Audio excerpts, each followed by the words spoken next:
반갑습니다. 자, 오늘 우리가 배워야 될 내용은 연립방정식의 활용이에요. 활용하면 떠오르는 게 있을 거야. 그쵸? 소금물, 그리고 거속시. 이러한 문장제 문제들이 나오게 되겠죠. 그 문장제 문제를 해석을 한 다음에 그 해석한 식이 있을 거예요. 그 식이 연립방정식으로 나온 거예요. 우리가 1차 방정식의 활용, 1차 부등식의 활용을 이미 배워봤어요. 이번에도 이 활용 문제를 푸는데 큰 지장은 없을 거예요. 한번 문제풀이를 가보도록 할게요. 연립 1차 방정식의 활용, 연립 1차 방정식의 활용 문제 푸는 순서라고 나와 있는데 문제를 파악하고 구하려는 값을 미지수로 놓는다. 그래서 미지수를 정하죠. 문제의 내용에 따라서 x, y에 대한 연립 방정식을 세운다. 그쵸?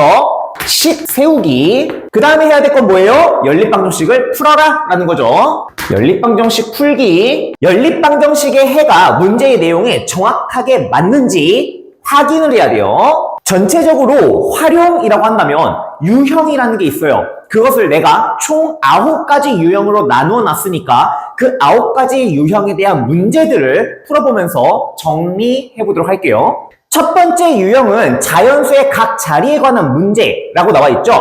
예를 들어서 35라는 숫자가 있었다라고 해보죠. 10의 자리가 3이고요. 1의 자리가 5입니다 라고 표현할 수 있겠죠. 그래서 10의 자리와 1의 자리를 각각 나누어서 생각해 볼 수 있으면 되는 거고요.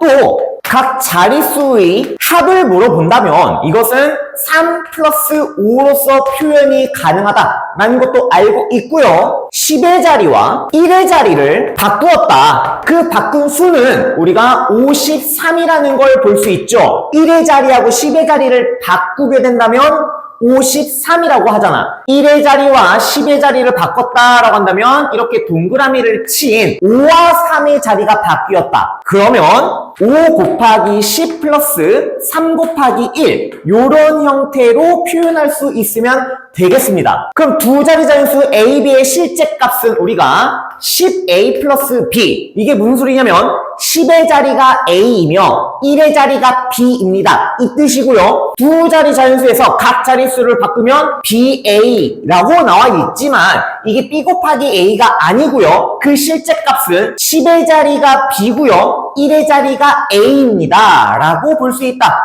맞아요? 그럼 문제를 보도록 하죠. 두 자리 자연수가 있습니다. 이 수의 각 자리 숫자의 합. 각 자리 숫자의 합이 12로군. 그리고 이 수의 10의 자리 숫자와 1의 자리 숫자를 바꾼 수는 처음 수보다 18이 작다라고 한다. 이때 처음 수를 구해주세요. 라고 나와 있어요. 처음 수를 A, B라고 한번 해봅시다. 이거는 A 곱하기 B가 아니고요. 그 처음 수는 10A 플러스 B라고 볼 수 있다. 10의 자리가 A이며 1의 자리가 B입니다. 이때 각 자리 숫자의 합이 12라고 했으니까 각 자리 숫자의 합 A 플러스 B가 얼마가 나오냐면요. 12가 나옵니다. 이렇게 식을 세울 수 있겠죠. 10의 자리와 1의 자리 숫자를 바꾼 수를 표현한다면 10B 플러스 A로 표현이 가능하다라고 했고요. 이렇게 각 자리 숫자를 바꾼 수는 처음 수보다 얼마만큼 작냐면 18만큼 작대요. 처음 수가 있을 거고요. 그 처음 수에서 뭘 빼면은 18을 빼면은 바꾼 수가 나온다 라고 볼 수 있어요. 이 빈칸에 들어갈 게 뭐냐면 처음 수고요. 이 빈칸에 들어갈 게 뭐냐면 바꾼 수라는 거예요. 처음 수를 10A 플러스 B로 볼 거고요. 바꾼 수는 10B 플러스 A로 보겠다라는 겁니다. 그렇다면 연립을 이렇게 연립을 해주면 A, B에 대한 연립 방정식이 나오게 되는 거죠. 그래서 여기를 1번식으로 보고요. 여기를 2번식으로 보고 문제를 풀어보겠다라는 겁니다. 2번을 정리해 볼게요. 10A 플러스 B 마이너스 18. 얘가 10B 플러스 A입니다. A하고 B를 모두 좌변으로 이항을 해요. 그럼 9A 마이너스 9B는 18을 이항하니까 18. A 마이너스 B 값이 2입니다. 이렇게 정리가 되겠죠. 그래서 연립방정식을 어떻게 쓰냐? 첫 번째는 A 플러스 B 값이 10이고요. 두 번째 식을 정리해봤더니 a-b 값이 2가 나왔습니다. 요렇게 연립이 돼요. 그렇다면 이 두 식을 가간법을 이용해서 더해보도록 하죠. 그럼 누가 소거가 되냐면 b가 소거가 돼요. 이 a의 값이 14가 되면서 따라서 a의 값은 7이 나오게 돼요. 그 7을 다시 첫 번째 식에다가 대입을 한다 라고 한다면 7 플러스 b 값이 12라서 따라서 b가 얼마가 나옵니까? 그렇죠. 5가 나오게 돼요. a의 값이 7, b 값이 5 이렇게 두 개가 나왔어요. 우리는 뭘 구하는 거예요? 처음 수를 구하는 거예요. 즉 이렇게 구하기만 하면 끝난 게 아니고요. 끝까지 무엇을 구하는지 놓치면 안 된다라는 말이었던 거예요. 75 요렇게 답을 낼 수 있겠다라는 거예요. 두 번째 유형 거리, 시간, 속력, 거속시라고 하죠.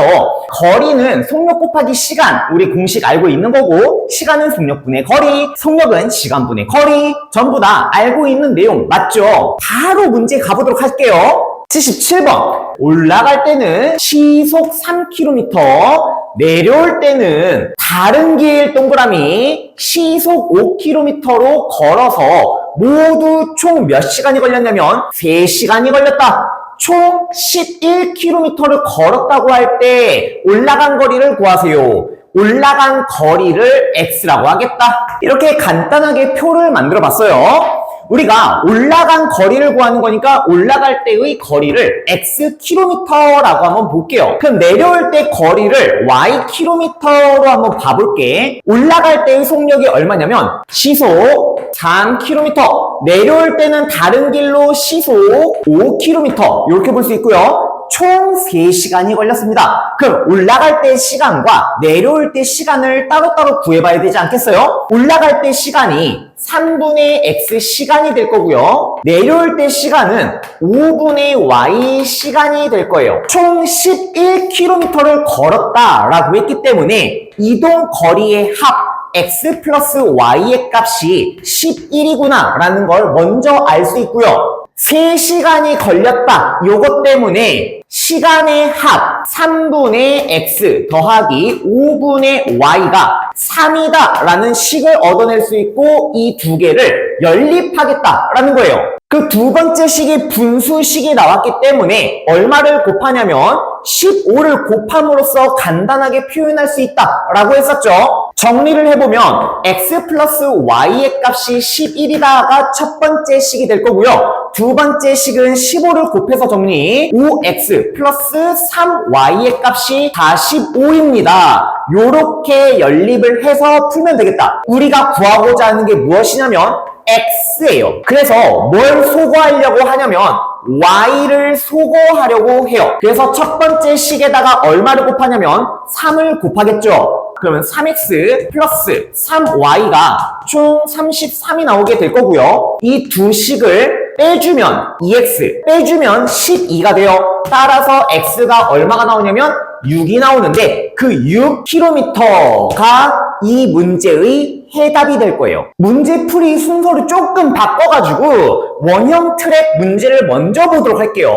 왜냐하면은 거리, 속력, 시간과 관계가 있는 문제이기 때문에 그렇습니다. A하고 B 두 사람이 각각 일정한 속력으로 원형 트랙에 동일한 출발점을 떠난 뒤에 처음 만나게 된다라는 문제를 분명히 본 적이 있어요. A가 B보다 빠른 속력으로 이동한다고 가정을 한 겁니다, 지금. 가정이 A가 B보다 빠른 상태일 때 두 사람이 반대 방향으로 간다면 원형 트랙이 이렇게 있어요. 여기서 출발을 하는데 한 사람은 왼쪽으로 가고 또 다른 사람은 오른쪽으로 간다고 해봐요. 왼쪽으로 출발하고 오른쪽으로 출발했을 때 이런 식으로 가지 않겠어요? 그래서 A가 조금 더 빠르니까 빨간색이 A라고 했을 때 그럼 처음으로 만났다라고 한다면 여기서 만났다라고 가정을 해봐요. 주황색이 이동한 거리와 빨간색이 이동한 거리의 합이 얼마가 나오는 거야?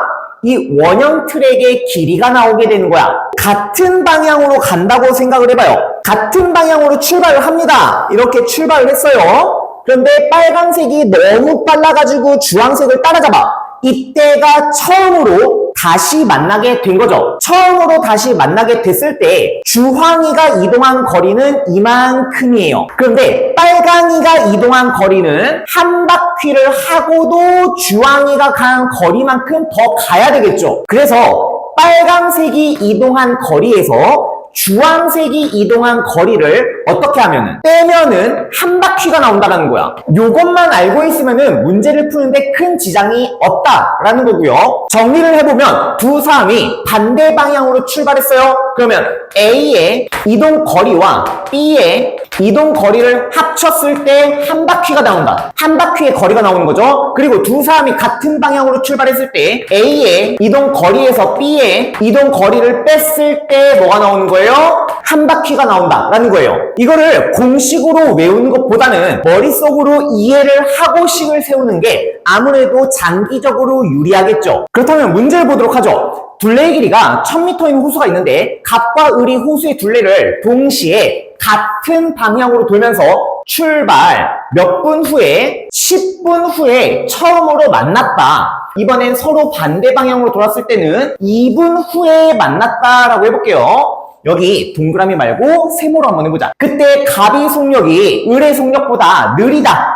갑보다 을이 더 빠르다라는 거겠죠? 갑의 속력을 구해주세요 라고 했어요. 자, 그렇다면 갑의 속력을 X로 놓고요. 을의 속력을 Y라고 한번 해보자. 동시에 같은 방향으로 돌았을 때 10분 후에 처음으로 다시 만났다는 것은 10분 동안 갑과 을이 같이 달린 거예요. 어떤 방향으로? 같은 방향으로. 을의 이동거리 10y에서 갑의 이동거리인 10x를 뺐을 때 한 바퀴 거리인 1000m가 나왔구나. 이게 같은 방향으로 돌았을 때의 식이 될 거예요. 두 번째, 반대 방향으로 돌게 되면 2분 동안 같이 달렸다라는 거겠죠. 그래서 을은 2y만큼 이동했을 거고요. 갑은 2x만큼 이동을 했을 거예요. 그 둘의 이동 거리를 합했을 때 한 바퀴가 나왔다. 요렇게 식을 세워주면 되겠죠? 연립을 합니다. 첫 번째 식은 10으로 나눔으로써 좀 편하게 구할 수 있을 것 같고요. 두 번째 식은 2로 나눔으로써 정리를 할 수 있을 것 같아요. 여기서 우리가 구하고자 하는 게 무엇이었냐면 갑이었죠. 그래서 내가 x를 갑으로 놓은 거죠. 갑의 속력. x를 구하기 위해서 y를 소거합시다. y를 소거하려면은 빼야 되겠네. 그 y가 사라집니다. 마이너스 x 마이너스 x예요.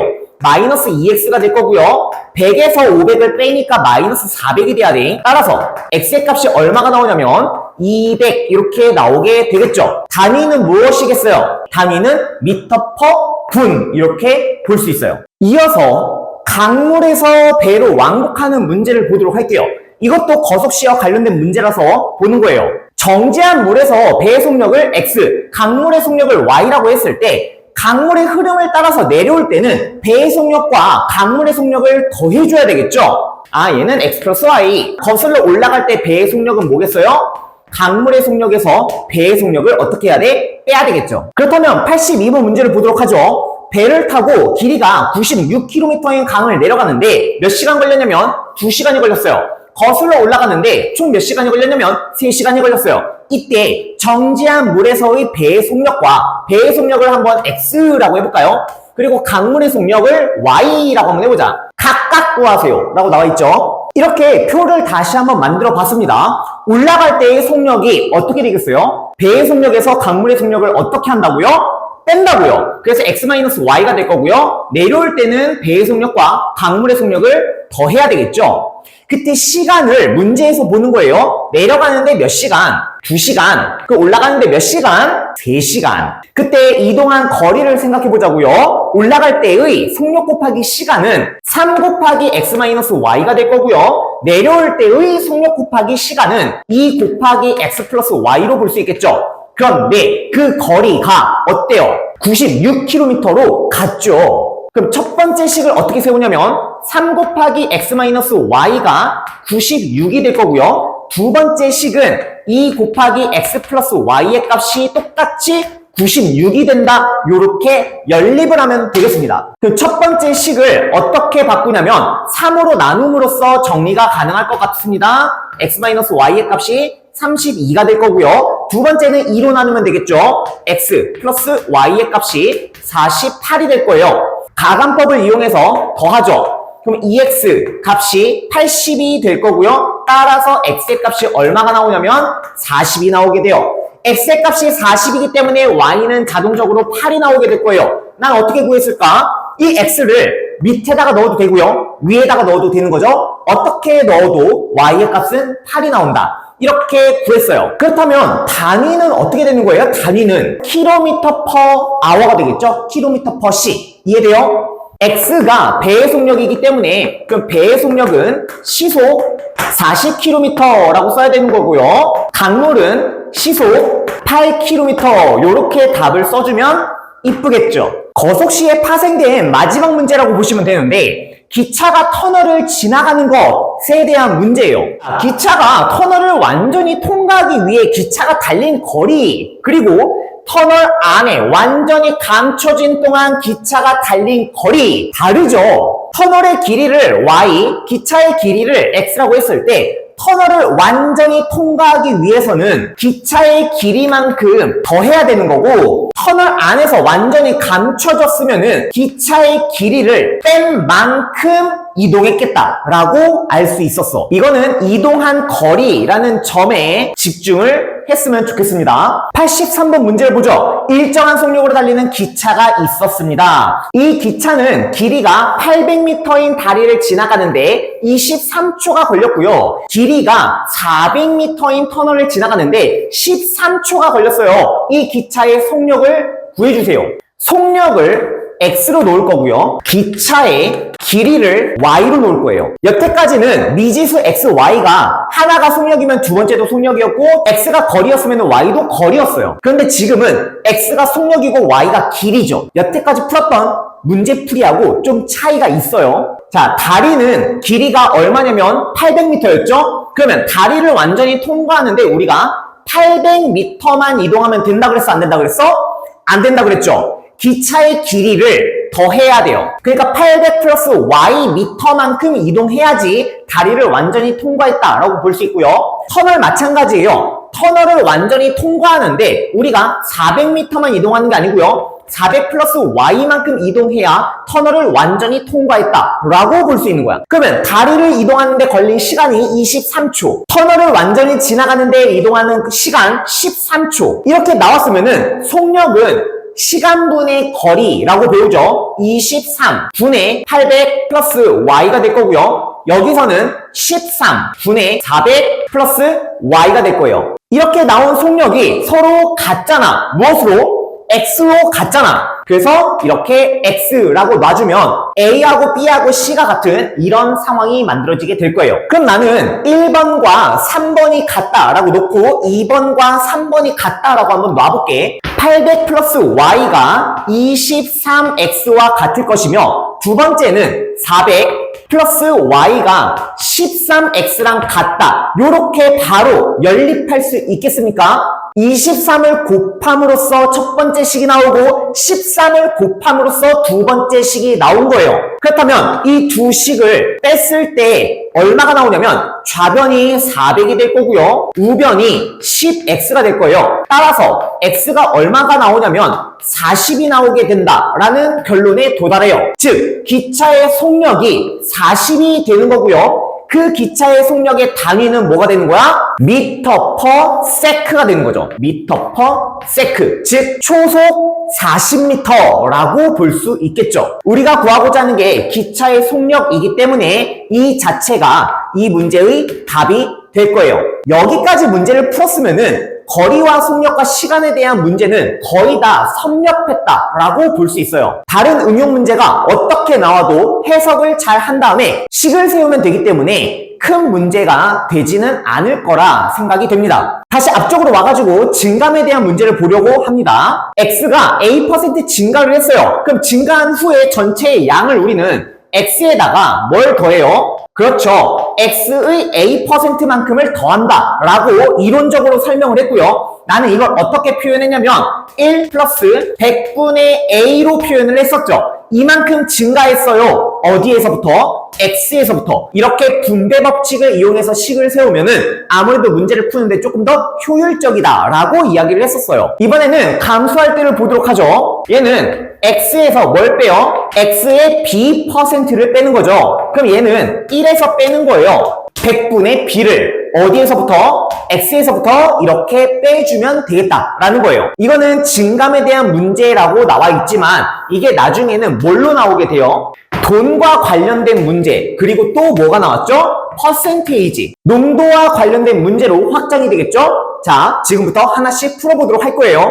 78번 문제. 성은이네 학교의 올해 학생 수는 작년보다 남학생은 8% 증가하고 여학생은 5% 감소해가지고 총 26명이 많아진 936명이 되었다라고 합니다. 올해의 남학생 수와 여학생 수를 각각 구하세요. 여기서 조심해야 되는 거는 올해의 남학생 수와 여학생 수죠. 자, 나는 작년의 남학생 수를 X명, 여학생 수를 Y명이라고 한번 해볼게요. 그럼 올해는 남학생 수와 여학생 수가 어떻게 바뀌었을까? 남학생은 8%가 증가했기 때문에 1 플러스 100분의 8X 이렇게 볼 수 있을 거고요. 여학생은 5%가 감소했기 때문에 1 마이너스 100분의 5y 이렇게 학생 수를 쓸 수 있으면 돼요. 그럼 식을 어떻게 연립을 하냐? 작년의 학생 수의 합이 어떻게 되겠어요? 올해는 26명이 많아져서 936명이 됐으니까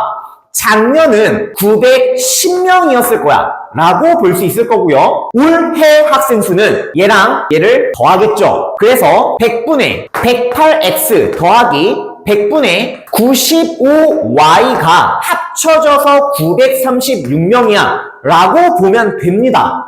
그런데 상대적으로 이 식을 정리하기가 굉장히 복잡해요. 그래서 나는 증가한 남학생 수와 감소한 여학생 수만 비교를 해보려고 해요. 전체적으로 26명이 많아졌기 때문에 증가한 학생 수가 감소한 학생 수보다 훨씬 더 많았겠죠. 몇 명이 더 많았냐면 26명이 더 많았을 거예요. 순수하게 증가한 남학생 수라고 한다면 100분의 8x가 될 거고요. 감소한 여학생 수는 100분의 5y가 될 거예요. 그럼 증가한 학생 수에서 감소한 학생 수를 어떻게 하면 빼면은 몇 명이 나온다는 거야? 26명이 나온다라는 거예요. 그래서 100분의 8x 마이너스 100분의 5y를 했을 때 26이다. 이렇게 연립을 다시 하는 거예요. 이 두 번째 식이 복잡하기 때문에 새로 증가한 학생 수와 감소한 학생 수만 비교해서 새로운 식을 만들어 냈고요. 여기 1번 식이랑 여기 3번 식을 연립해서 풀어보겠다 라는 겁니다. 세 번째 식에다가 100을 곱하면 8x 마이너스 5y의 값이 2600이라는 식을 얻어낼 수 있어요. 첫 번째 식에다가 얼마를 곱할 거냐면 5를 곱하려고 해요. 5x 플러스 5y의 값이 4550 이렇게 나오게 될 거고 이 둘을 더합시다. 그럼 13x는 7150이 나오게 될 거고요. 따라서 x의 값은 550이 나오게 됩니다. 자, x가 550이면은 그럼 y의 값은 360 정도 되겠네요. 그런데 여기서 끝난 겁니까? 이 문제는 여기에서 끝난 게 아니에요. 왜냐하면은 올해의 남학생 수와 여학생 수를 각각 구하는 거잖아. 그러면 답이 뭐냐면 얘하고 얘가 답이에요. 자, 그리하여 올해 남학생 수를 지금부터 구하게 됩니다. 100분의 108 곱하기 작년 남학생 수 550명 50으로 약분해서 구해보시면요. 여기가 2고요. 여기가 11 이렇게 나오지 않겠어요? 2가 약분이 되면요. 여기가 54니까 총 594명. 이게 올해 남학생 수가 될 거고요. 올해 여학생 수는 100분의 95 곱하기 여학생 수 360명 이렇게 구해도 되고요. 아니면 전체 학생 수에서 내가 구한 594명을 빼도 여학생 수가 나오겠죠. 자, 이렇게 구하든 저렇게 구하든 결과는 342명 이렇게 나오게 될 거예요. 즉 우리가 구하고자 하는 게 정확하게 뭔지 알고 있으면은 그것을 놓치지 않고 끝까지 연산을 해야 된다라는 것을 알고 있으면 되겠죠. 증감과 관련된 이익과 할인 문제예요. X1에 A%의 이익을 붙였다라는 거는 A%만큼 가격을 인상했다라는 말과 같지 않아요?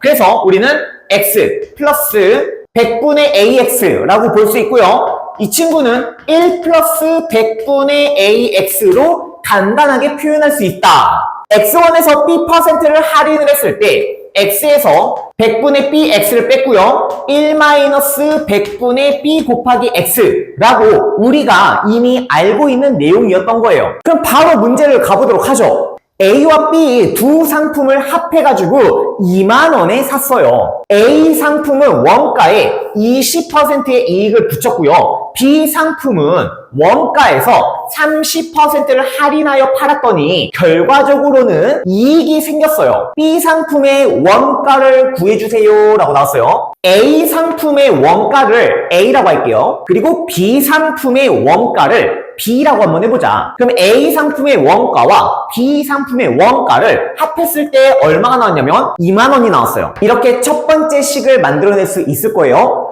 두 번째 식은 20%의 이익을 붙인 A 상품의 가격을 보도록 할게. 그럼 100분의 120A라고 볼 수 있을 거예요.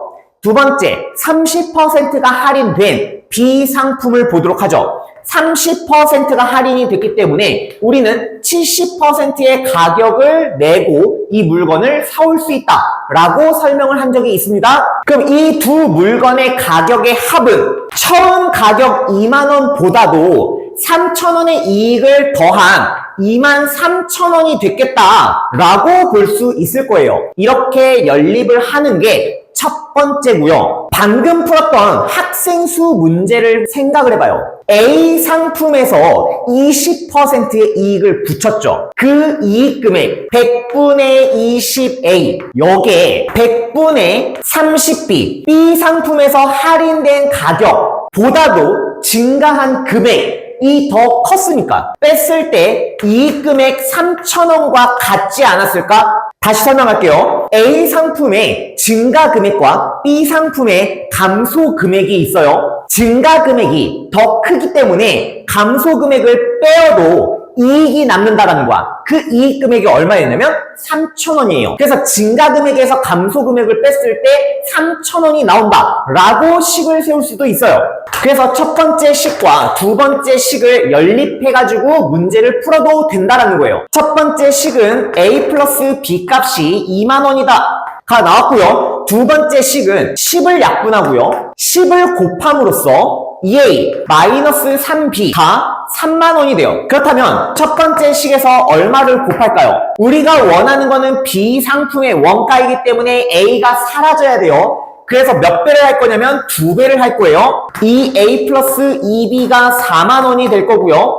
A 가격이 빠져야 되기 때문에 없어져야 되기 때문에 빼주죠. A가 사라져요. 마이너스 3B 마이너스 2B라서 마이너스 5B가 됩니다. 4만원을 빼기 때문에 마이너스 만이 될 거예요. 양변을 마이너스를 곱해주고 B를 구하기 위해 5로 나누어주면은 2,000 이렇게 나오게 되겠죠. 즉 B 상품의 원가는 2,000원이었다 라고 결론을 낼 수 있어요. 물론 첫 번째 식과 두 번째 식을 연립을 해도 답은 똑같이 나와요. 그런데 상대적으로 세 번째 식이 더 편하기 때문에 우리는 세 번째 식을 계속 만들어 가면서 연습을 할 필요가 있다라는 거예요. 그렇다면 비율의 끝판왕 농도를 보도록 하죠. 소금물의 농도는 소금물의 양분의 소금의 양 곱하기 100으로 알고 있고요. 소금의 양을 구하는 공식은 100분의 농도 곱하기 소금물의 양이라고 알고 있으면 됩니다. 문제를 봤을 때 5%의 소금물과 10%의 소금물을 섞었어요. 그래서 7%의 소금물 450g을 만들려고 합니다. 이때 5% 소금물과 10% 소금물을 각각 몇 g씩 섞어야 하는가? 5% 소금물이 있고요. 10% 소금물이 있어요. 이 두 개를 섞어서 몇 %가 나왔냐면 7%의 소금물 450g이 나왔다 이 뜻이에요. 그러면 5% 소금물을 내가 xg이라고 하고요. 10% 소금물을 내가 yg이라고 했을 때 x 플러스 y의 값이 총 450g이 나오면 되겠네 라는 걸 알 수 있고요. 두 번째 식을 소금의 양으로서 만들어낼 수 있는데 왼쪽 비커에 있는 소금의 양과 가운데 있는 비커에 있는 소금의 양을 합치면 오른쪽에 있는 비커 안에 들어있는 소금의 양이랑 어떻다라는 거예요?